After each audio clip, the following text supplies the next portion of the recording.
نحن نتحدى أهل البدع والأهواء، أهل البدع العقائدية وأهل البدع السياسية. نقول بيننا وبينكم السلف، بيننا وبينكم الكتب. كان أحمد يقول البدع بيننا وبينكم الجنائز. إن الحمد لله نحمده ونستعينه ونستغفره ونعوذ بالله من شرور أنفسنا ومن سيئات أعمالنا. من يهده الله فلا مضل له ومن يضلل فلا هادي له، وأشهد أن لا إله إلا الله وحده لا شريك له، وأشهد أن محمدا عبده ورسوله. يا أيها الذين آمنوا اتقوا الله حق تقاته ولا تموتن إلا وأنتم مسلمون. يا أيها الناس اتقوا ربكم الذي خلقكم من نفس واحدة وخلق منها زوجها وبث منهما رجالا كثيرا ونساء، واتقوا الله الذي تساءلون به والأرحام إن الله كان عليكم رقيبا. يا أيها الذين آمنوا اتقوا الله وقولوا قولا سديدا يصلح لكم أعمالكم ويغفر لكم ذنوبكم، ومن يطع الله ورسوله فقد فاز فوزا عظيما. فإن أصدق الحديث كتاب الله، وأحسن الهدي هدي محمد صلى الله عليه وسلم. شر الأمور محدثاتها فإن كل محدثة بدعة وكل بدعة ضلالة وكل ضلالة في النار. أما بعد، اللہ سبحانہ وتعالیٰ کا شکر و احسان ہے کہ اللہ سبحانہ وتعالیٰ نے ہمیں پھر یہ موقع دیا کہ ہم ایسے مجالس جس میں علم کا ذکر ہوتا ہے، اللہ کی کتاب کا، اللہ کے رسول صلی اللہ علیہ وسلم کے احادیث کا اور سلف کے اقوال کا ذکر ہوتا ہے، اور اس سے ہم ہماری دنیا اور آخرت سنوارتے ہیں۔ ان کو پڑھ کر، ان کا علم حاصل کر کر استفادہ کرتے ہیں، تو یہ اللہ سبحانہ وتعالیٰ کا بہت بڑا احسان ہے۔ تو ہم پھر سے یہ مجالس شروع کیے ہیں، اور جیسا ہمیشہ علماء کہتے ہیں کہ صرف علم حاصل کرنا کافی نہیں ہے، لیکن اس پر عمل کرنا ضروری ہے، کیونکہ اگر علم دیا جاتا ہے اور اس پر عمل نہیں ہوتا ہے تو وہ علم قیامت کے دن ہمارے خلاف حجت ہو سکتا ہے، ہم پکڑ میں آ جائیں گے، ہمیں جواب دینا پڑے گا کہ ہم نے اس علم پر کیوں عمل نہیں کیا۔ تو اللہ سبحانہ وتعالیٰ سے دعا ہے کہ اللہ سبحانہ وتعالیٰ ہمیں زیادہ سے زیادہ علم حاصل کرنے کی توفیق عطا فرمائے اور اس پر عمل کرنے کی توفیق عطا فرمائے۔ فقہ الحدیث میں جو ہم کتاب پڑھ رہے ہیں وہ ہے عمدۃ الاحکام، جو ابو محمد عبد الغنی المقدسی رحمہ اللہ کی کتاب ہے، اور اس میں ہم کتاب الصلاۃ پڑھ رہے ہیں، اور کئی ابواب ہم پڑھ چکے ہیں الحمدللہ۔ تو آج ہمارے ساتھ جو باب ہے وہ ہے باب سجود السہو۔ تو اس مختصر سے مقدمے سے کے بعد ہم آج کا درس شروع کرتے ہیں۔ نبدأ على برکت اللہ۔ بسم الله والحمد لله والصلاة والسلام على رسول الله وعلى آله وأصحابه ومن والاه، أما بعد، فقال المؤلف عبد الغني المقدسي رحمه الله تعالى في كتابه عمدة الأحكام: باب السجود السهو. عن محمد بن سيرين عن أبي هريرة رضي الله عنه قال: صلى بنا رسول الله صلى الله عليه وسلم إحدى صلاتي العشي.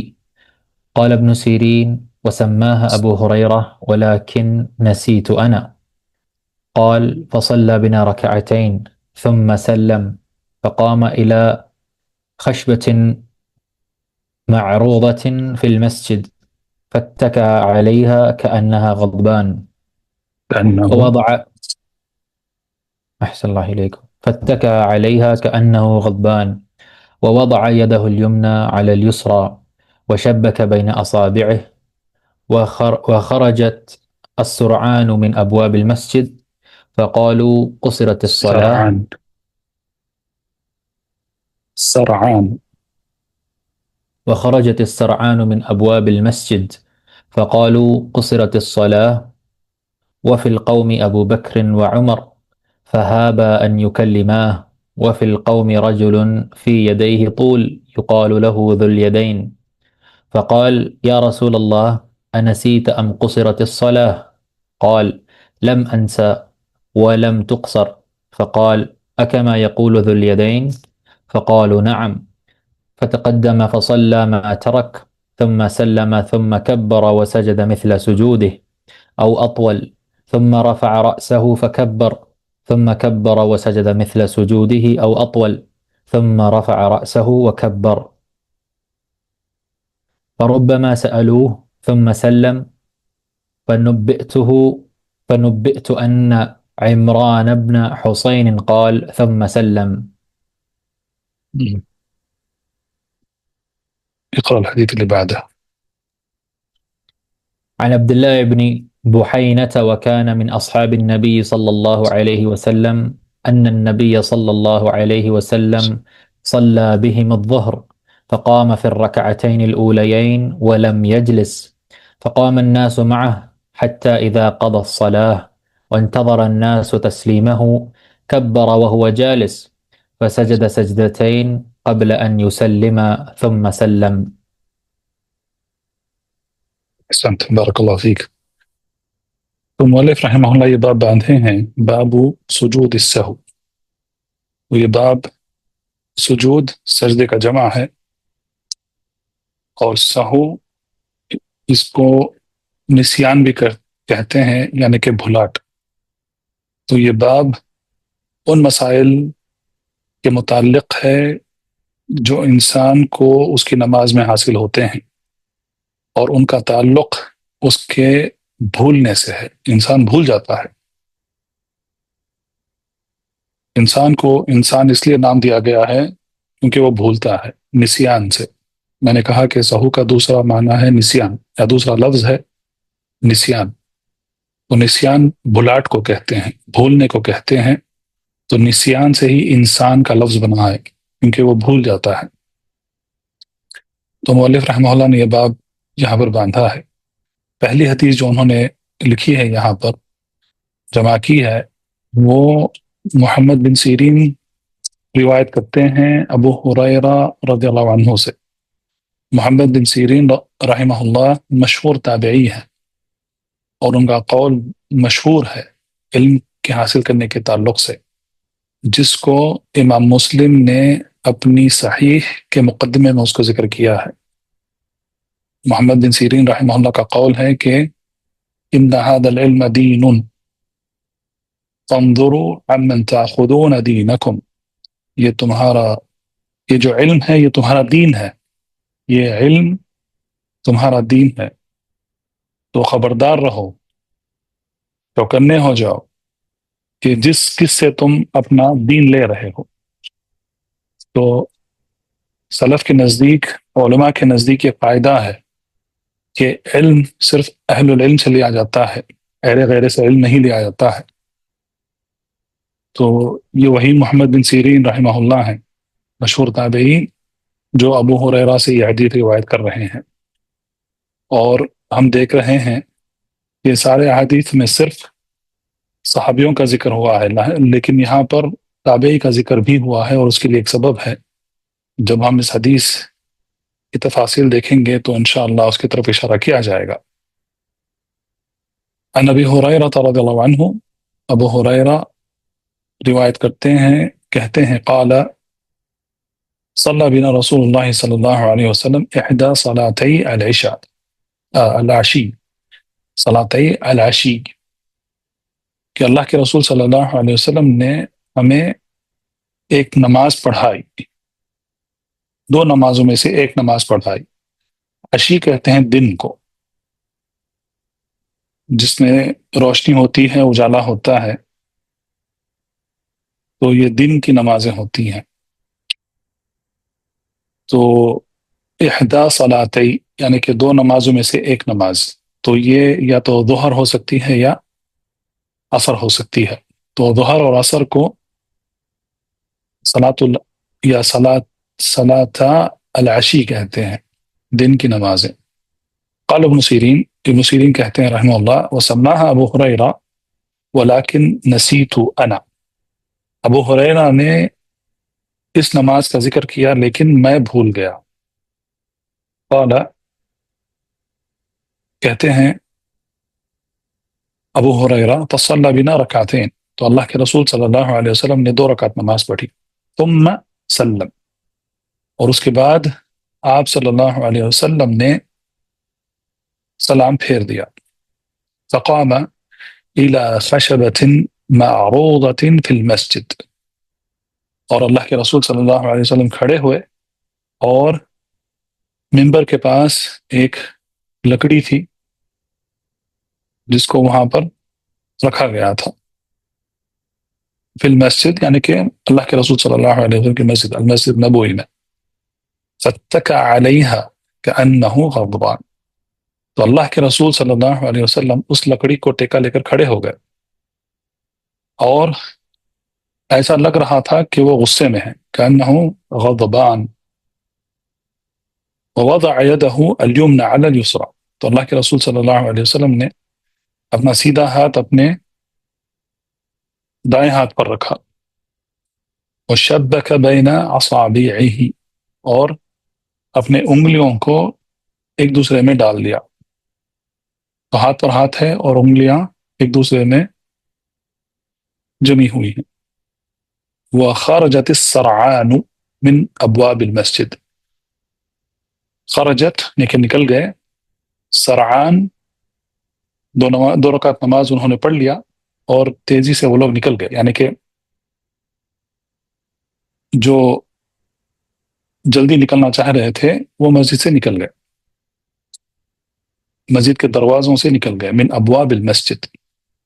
فقالوا، تو صحابہ میں بات اٹھی، قصرت الصلاۃ، کہ نماز کم ہو گئی ہے، نماز میں تقصیر کر دی گئی ہے، کیونکہ اللہ کے رسول صلی اللہ علیہ وسلم یا ظہر یا عصر ہے، اور سب جانتے ہیں کہ ظہر اور عصر کی نماز 4 رکعت کی ہے.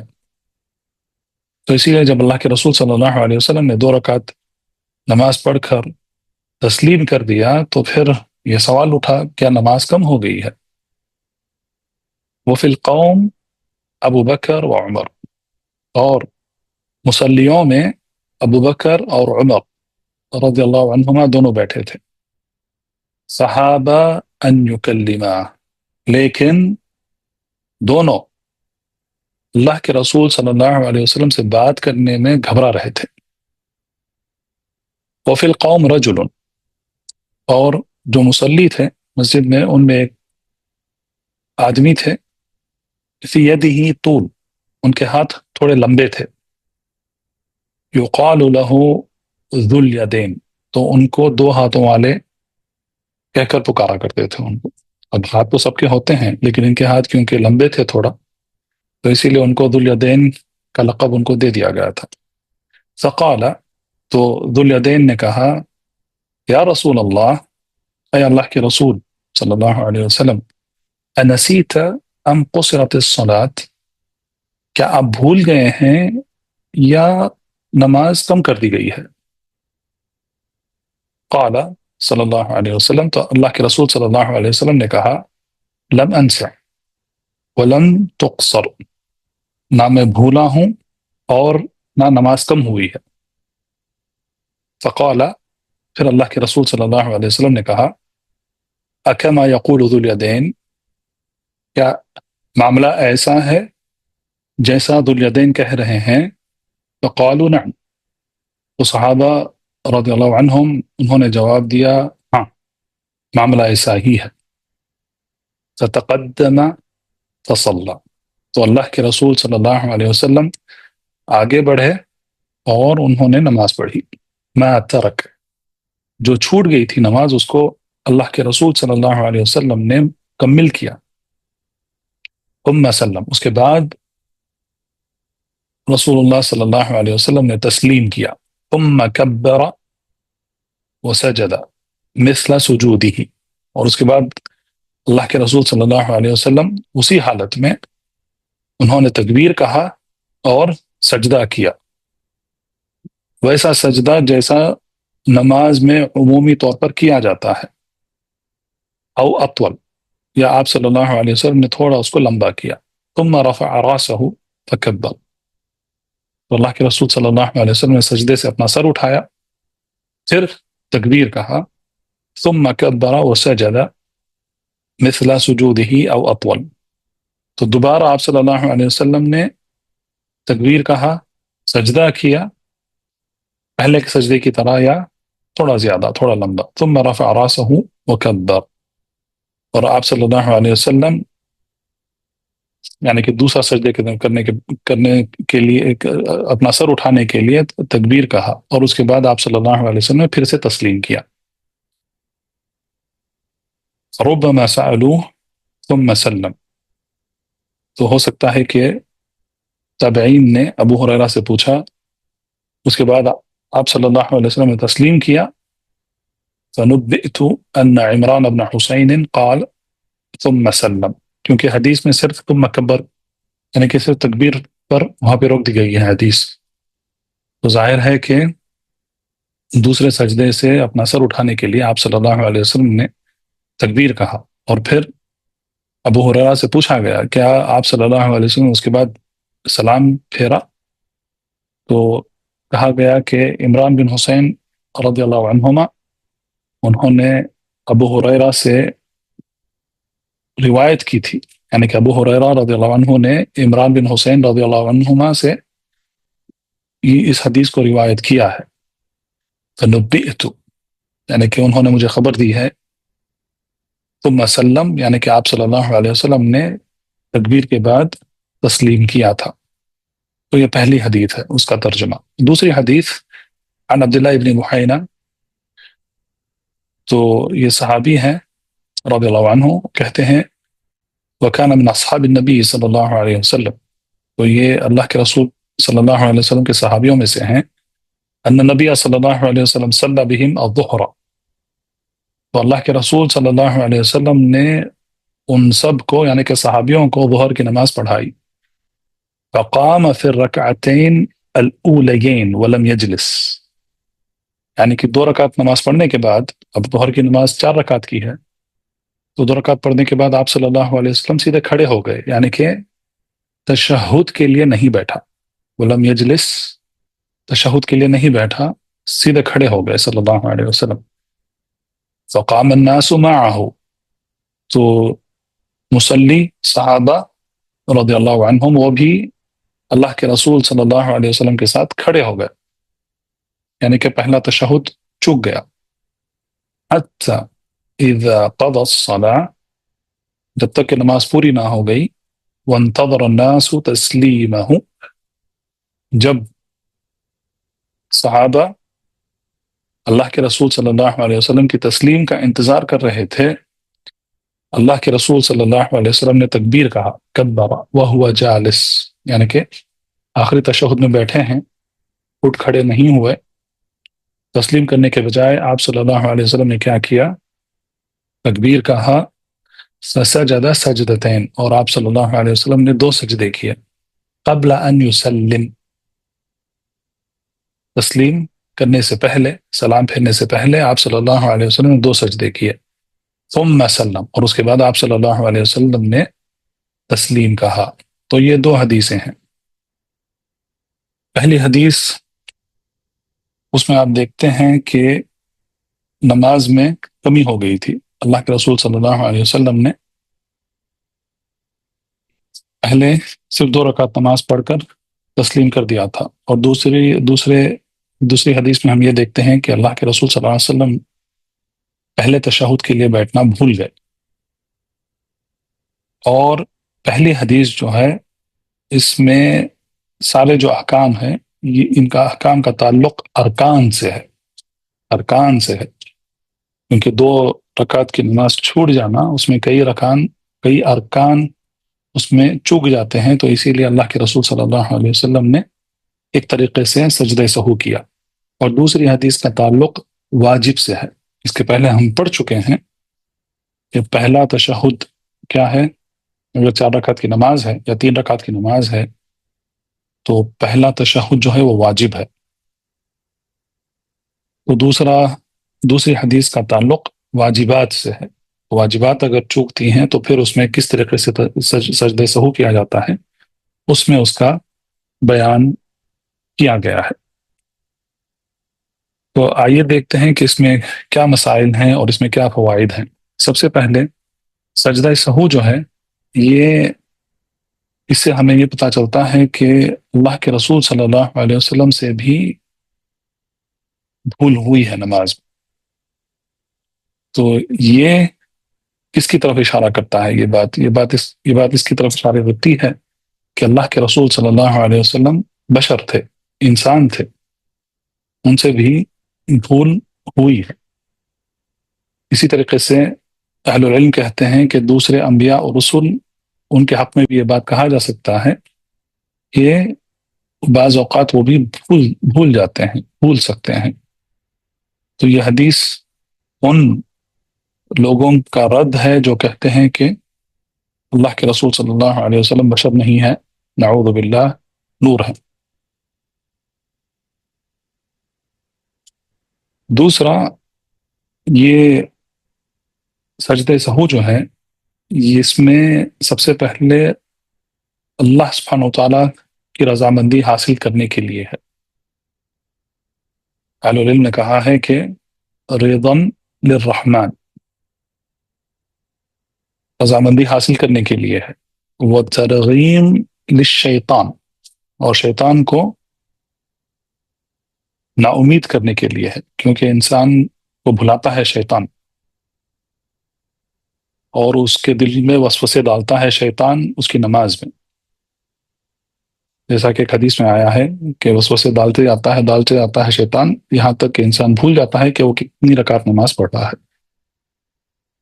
تو جب سجدہ سہو کرتا ہے تو اس سے کیا ہے، تو شیطان نے بھلا کر یہ کوشش کیا کہ اس کی نماز میں نقص کر دے، اس کی نماز کا اجر کم کر دے، لیکن جب سجدہ سہو کر دیتا ہے انسان تو اس کا اجر اس کو مکمل مل جاتا ہے، اس نماز کا۔ تو اس سے شیطان مایوس ہو جاتا ہے، نا امید ہو جاتا ہے۔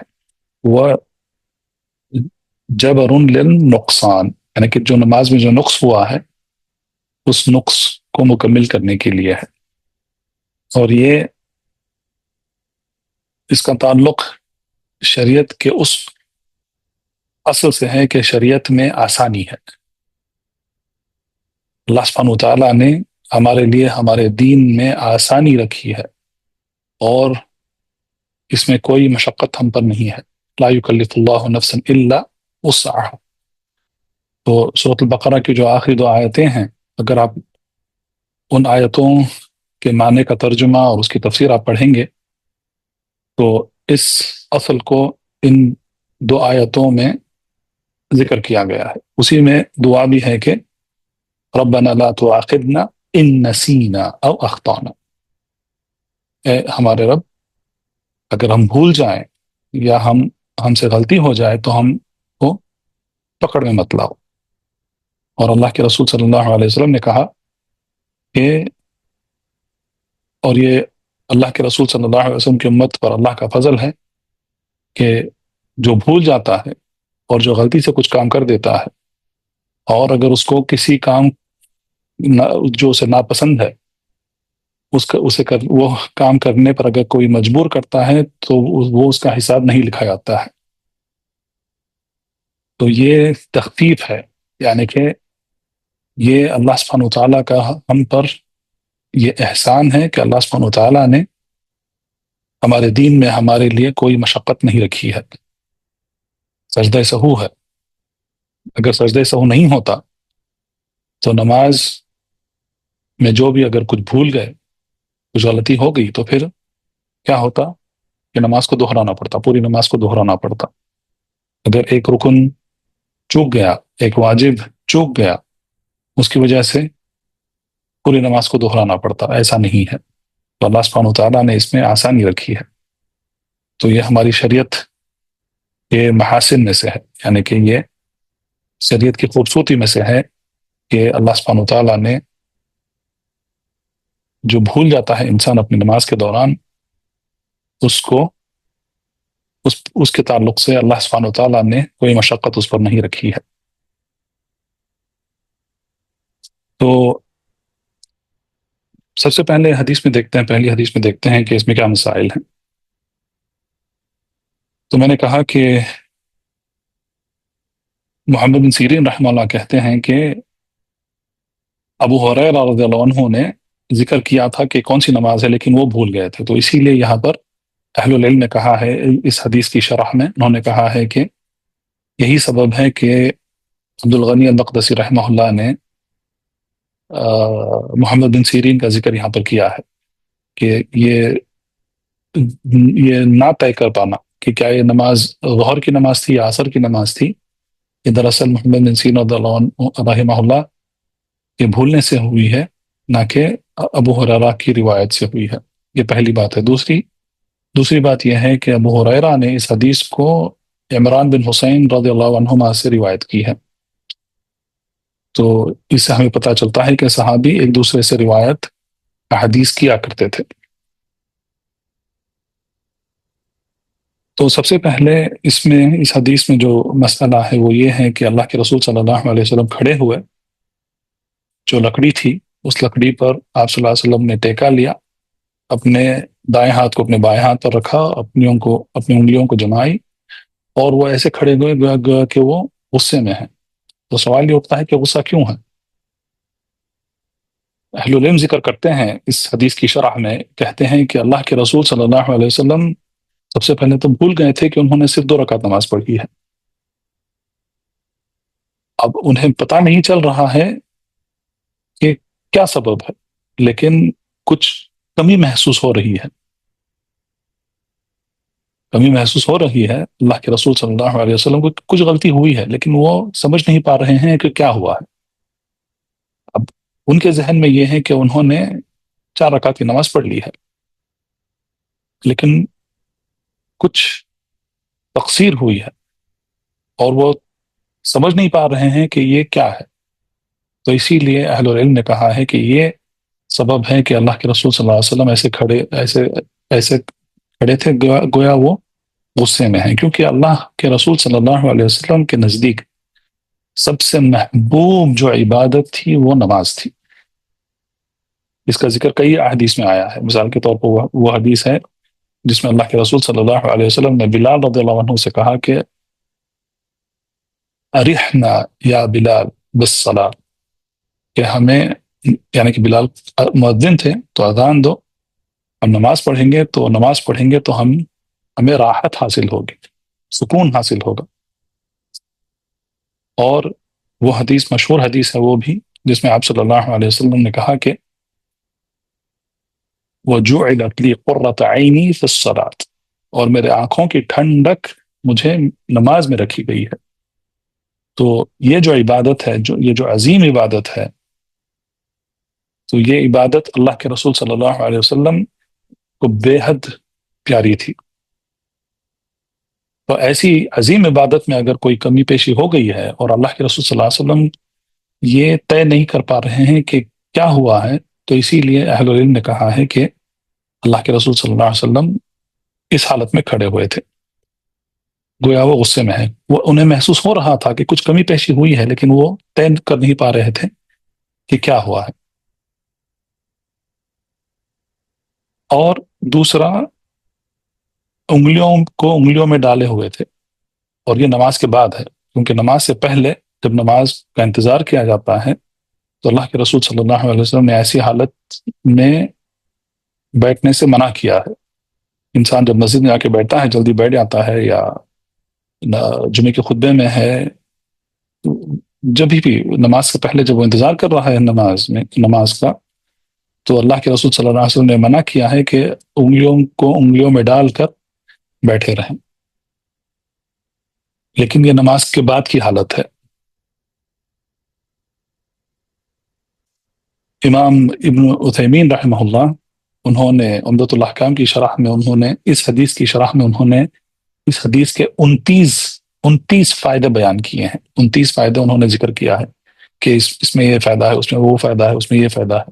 ابھی ہمارے پاس اتنا وقت نہیں ہے کہ ہم بیٹھ کر ان 29 فوائد کو ہم پڑھیں، لیکن جو اہم جو فوائد ہیں اس کو اگر ہم دیکھ لیں وہ کافی ہے۔ انشاءاللہ اگر وقت ملا مستقبل میں، اگر ہم پھر سے پڑھیں اس کتاب کو اور ابن عثیمین رحمہ اللہ کی شرح کے ساتھ اگر ہم پڑھیں گے، تو انشاءاللہ اس میں ہم دیکھ سکتے ہیں کہ یہ فوائد کیا ہیں۔ وخرجت السرعان، اور جو 2 رکعت نماز پڑھ کر جلدی نکل گئے تھے، تو اسی لیے ان کو سرعان کہا گیا ہے، سرعہ سے۔ سرعہ کہتے ہیں تیزی کو عربی میں، تو یہ لوگ صرف دو رکعت نماز پڑھ کر وہ نکل لیے تھے. اب اس میں سب سے اہم مسئلہ یہ ہے کہ امام کو چاہیے کہ جب وہ نماز سے فارغ ہو جاتا ہے تو وہ مصلیوں کی طرف مڑ کر بیٹھے. یہ اللہ کے رسول صلی اللہ علیہ وسلم کی سنت تھی، اور صحابہ تبھی نکلتے تھے مسجد سے جب اللہ کے رسول صلی اللہ علیہ وسلم ان کی طرف مڑتے تھے.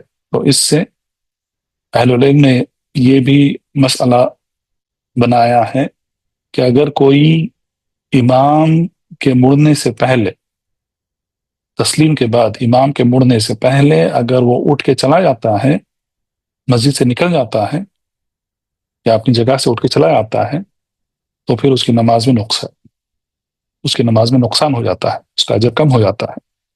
اس کو چاہیے کہ وہ انتظار کرے، امام کے مڑنے تک انتظار کرے. اس کے بعد جب امام مصلیوں کی طرف مڑ جاتا ہے تو اس کے بعد ہی وہ اس کو نکلنا چاہیے اگر اس کو نکلنا ہے تو.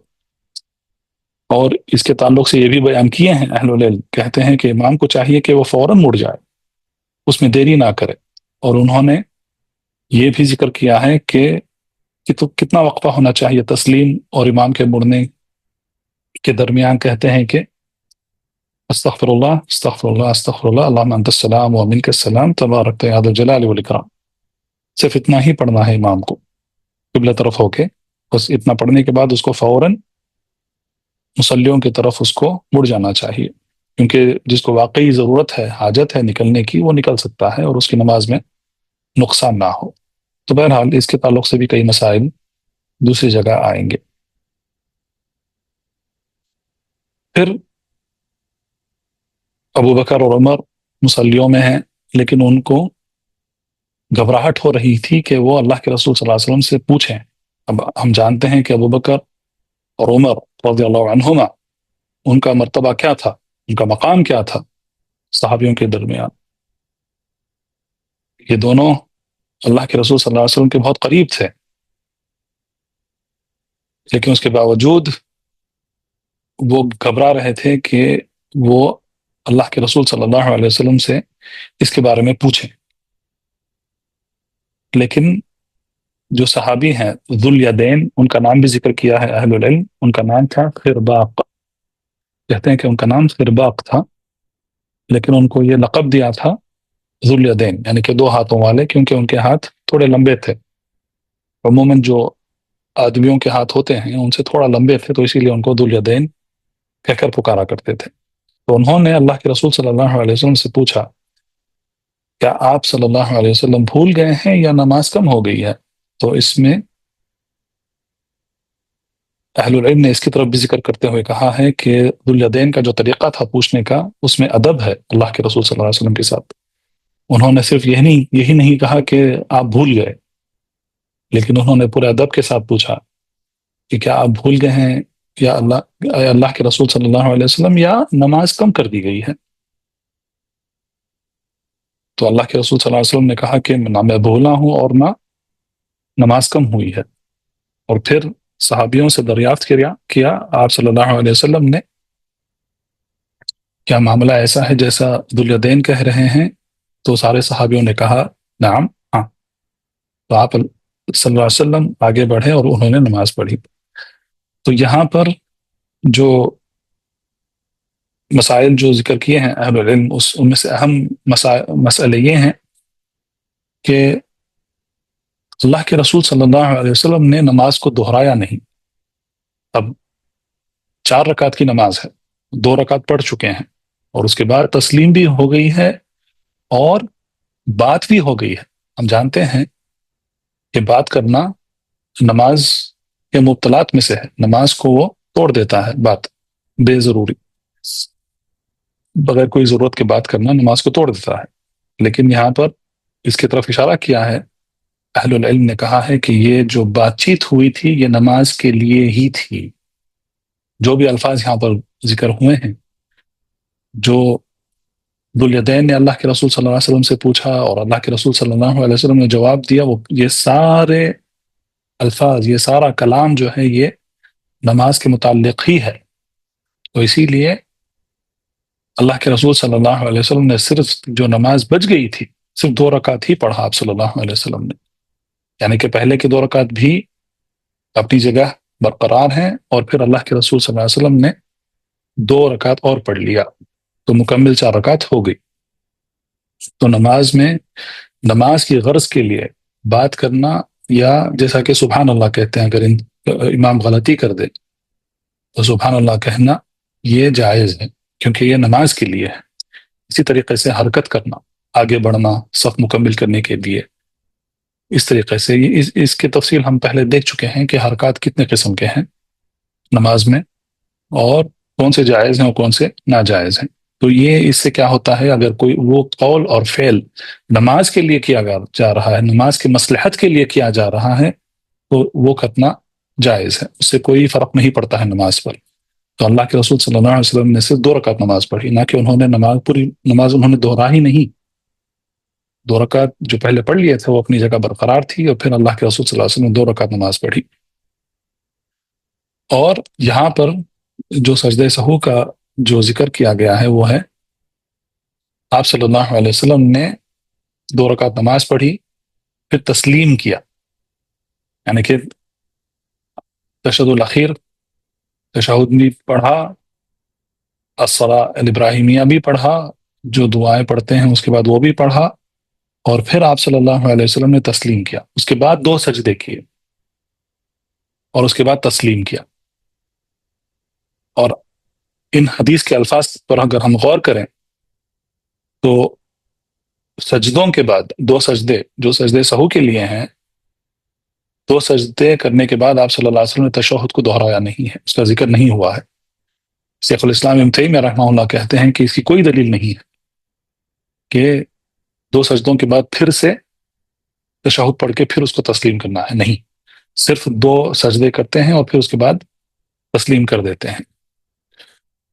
تو یہ اس حدیث کے بعض فوائد اور اس کے بعض مسائل تھے۔ دوسری حدیث میں آسان سی حدیث ہے، اس میں اللہ کے رسول صلی اللہ علیہ وسلم سے پہلا تشہد چوک گیا تھا اور وہ واجب ہے، تو اس کے لیے آپ صلی اللہ علیہ وسلم نے تسلیم کر کے سجدے کر کے تسلیم نہیں کیا، بلکہ تشہد ختم کرنے کے بعد تسلیم سے پہلے آپ صلی اللہ علیہ وسلم نے 2 سجدے کیے اور پھر تسلیم کر دیا۔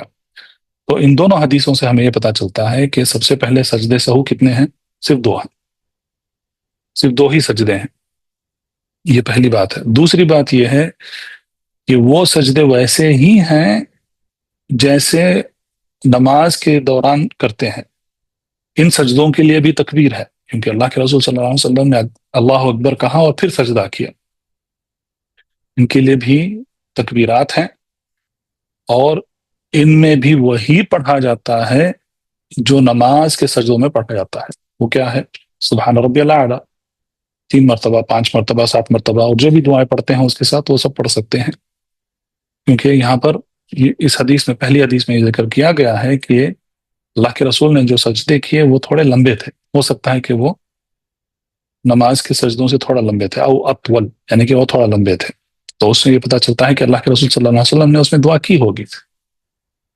اور 2 سجدے ہیں اور ان میں وہی پڑھتے ہیں جو نماز کے سجدوں میں پڑھتے ہیں، ان کے لیے بھی تکبیرات ہیں۔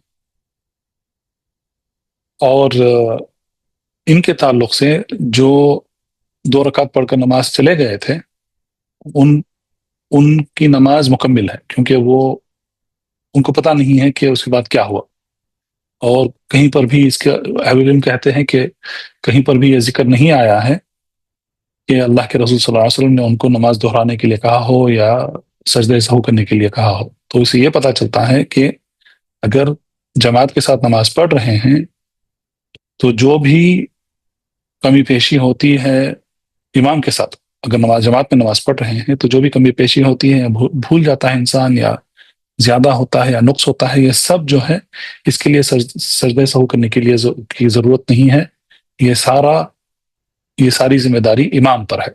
لیکن اگر امام بھول گیا، کچھ زیادہ کر دیا یا اس نے نقص کر دیا تو پھر وہ سجدہ سہو کرے گا، اور اگر مصلی اس کے ساتھ پڑھ رہے ہیں تو ان پر بھی یہ واجب ہو جاتا ہے کہ یہ سجدہ سہو کرے امام کے ساتھ۔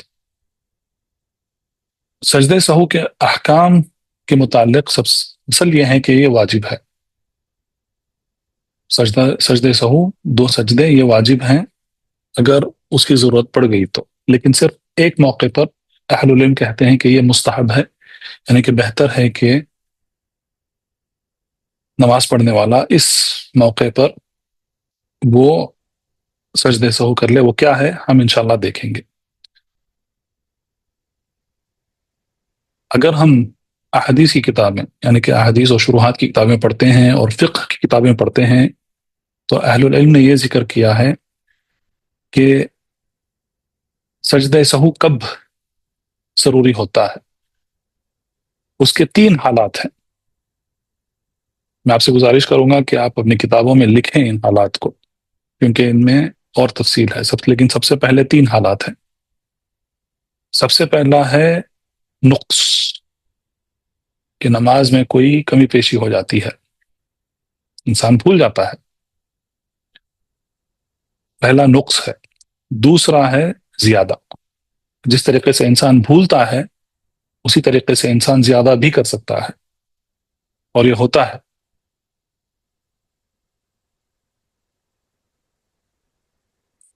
رکو زیادہ کر 2 رکو کر دیے یا 3 سجدے کر دیے، رکعت 1 زیادہ کر دیا، تو ایسا ہوتا ہے. تو یہ دوسری حالت ہے جس میں زیادہ ہے. تیسرا ہے شک. انسان کو شک پیدا ہو جاتا ہے نماز کے درمیان کہ اس نے کیا ہے یا نہیں کیا ہے، کتنے رکعت اس نے پڑھا ہے. 4 رکعت کی نماز وہ پڑھ رہا ہے، اس کو بعض اوقات اس کو یہ پتہ نہیں رہتا ہے کہ وہ تیسری رکعت میں ہے یا چوتھی رکعت میں ہے. تو یہ 3 حالتیں ہیں جن میں سجدہ سہو ضروری ہوتے ہیں. سب سے پہلے ہے نقص، دوسرا ہے زیادہ، اور تیسرا ہے شک. پہلا لیتے ہیں نقص. نقص 3 احکام میں ہو سکتا ہے. سب سے پہلے نقص ارکان میں ہو سکتا ہے، یا واجبات میں ہو سکتا ہے، یا سنتیں جو ہوتی ہیں نماز کی اس میں ہو سکتا ہے نقص. تو میں نے آپ کو بتایا تھا جب ہم نے صفت الصلاۃ کے احادیث جب ہم پڑھے تھے اس سے پہلے، اور جہاں پر فروض اور ارکان اور واجبات اور مستحبات اور مبطلات ان سب کا ذکر کیا گیا تھا ان حدیث کے ضمن میں، تو میں نے آپ کو کہا تھا کہ آپ کو ان کو بھی یاد رکھنا بہت ضروری ہے، کیونکہ ان کا تعلق سجدہ سہو سے ہے. تو انسان اگر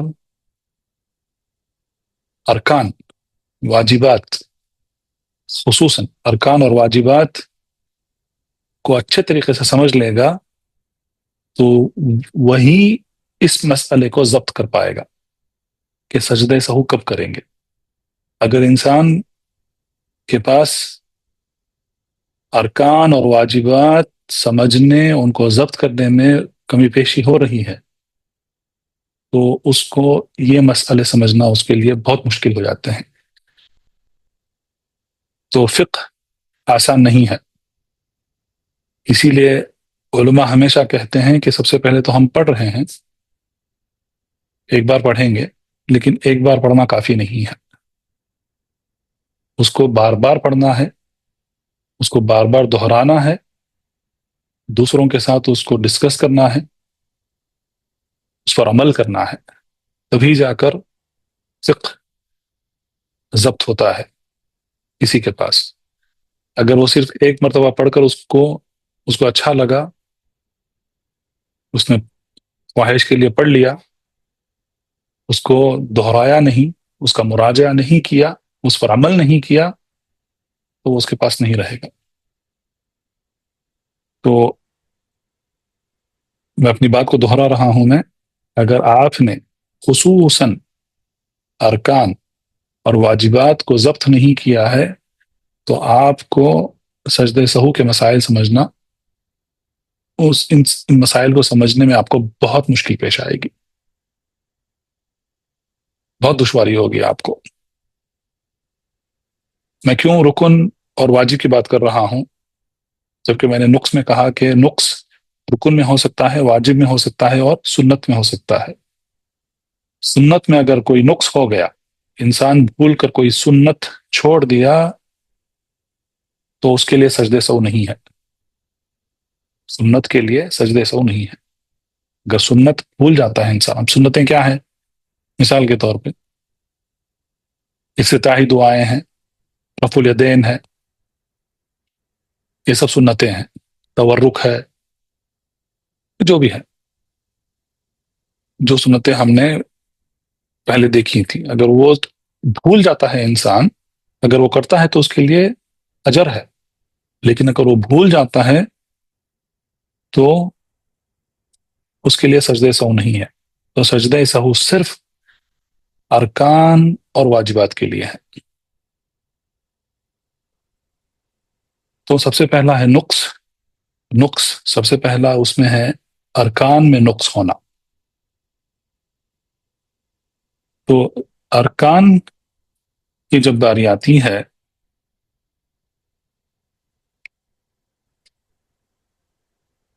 تو انسان کو یاد آتا ہے کہ اس کا کوئی ایک رکن چوک گیا ہے۔ اچھا، ارکان کتنے ہیں؟ آپ جتنی جلدی جواب دیں گے اتنی جلدی ہم ختم بھی کر پائیں گے، اور یہ بھی سمجھ آئے گا کہ آپ ارکان اور واجبات ضبط کیے ہیں یا نہیں کیے ہیں۔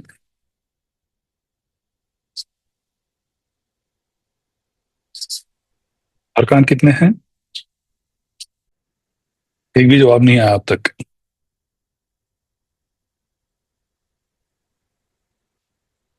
واجبات کتنے ہیں؟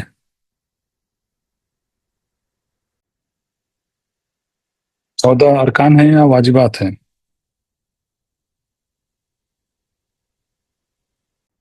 ٹھیک ہے، تو آپ کے لیے ہوم ورک ہے، آپ کے لیے واجب ہے کہ آپ